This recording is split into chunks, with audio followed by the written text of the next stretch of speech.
Can you learn in 15 minutes what Steve Jobs learned in 50 years? The answer is yes. In 2005, Steve Jobs gave a commencement speech at Stanford University, and in just 15 minutes, he shared the 3 biggest lessons of his life. Today, I want to tell you those 3 stories. No complicated theories, just 3 stories. And the first one is about connecting the dots. Steve Jobs dropped out of college after only 6 months, not because he hated learning, but because he had no idea what he wanted to do with his life, and he didn't want his parents spending their life savings on something he didn't believe in. After dropping out, he slept on friends' floors. He returned Coke bottles for food money. And every Sunday, he walked 7 miles to a Hare Krishna temple for one good meal.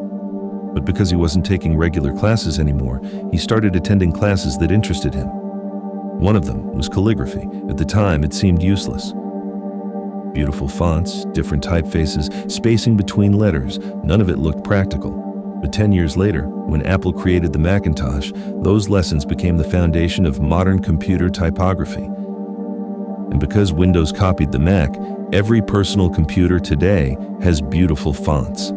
Looking forward, you can't connect the dots. You can only connect them looking backward. So trust that somehow the dots will connect in your future. His second story is about love and loss. At 20 years old, Steve Jobs started Apple in his parents' garage. 10 years later, Apple had grown into a $2 billion company with 4,000 employees. And then, at age 30, he was fired from the company he created. Imagine that, being fired from your own dream. For months, he felt lost, embarrassed, broken. But then he realized something. He still loved what he did. Apple had rejected him, but his passion hadn't rejected him. So he started again. He created Next. He bought Pixar. He met the woman who would become his wife. Pixar went on to create Toy Story, and years later, Apple bought Next. Steve Jobs returned to Apple, and the technology developed at Next became the foundation of modern Apple products. Sometimes life hits you in the head with a brick.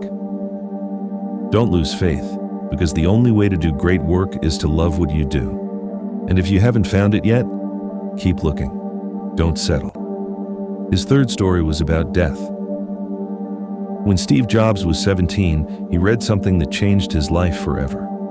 If you live each day as if it were your last, someday you'll most certainly be right. For the next 33 years, every morning he looked in the mirror and asked himself, if today were the last day of my life, would I want to do what I'm about to do today? And whenever the answer was no for too many days in a row, he knew something had to change. Years later, he was diagnosed with cancer. Doctors told him he had only a few months to live. But after surgery, he survived, and that experience taught him something powerful. No one wants to die, yet death is life's greatest invention because it clears out the old and makes way for the new. Your time is limited, so don't waste it living someone else's life. Don't let the noise of other people's opinions drown out your own inner voice. And most importantly, have the courage to follow your heart and intuition. Because somehow, they already know what you truly want to become. Everything else is secondary. And Steve Jobs ended his speech with 7 words that changed millions of lives. Stay hungry, stay foolish. And before you leave, I want you to answer one question honestly. Which of these 3 lessons hit you the hardest? 1. Connecting the dots. 2. Love and loss. 3. Remembering that life is short. Comment just one number. I'm curious to know which lesson you needed to hear the most today. And if this video made you think differently, don't keep it to yourself. Hit the like button, not for me, but as a promise to yourself that you'll stop settling for less. And subscribe, because this channel isn't about motivation that fades overnight. It's about ideas that can change the way you think, the way you live, and maybe even the way you see yourself. Stay hungry, stay foolish. And I'll see you in the next one.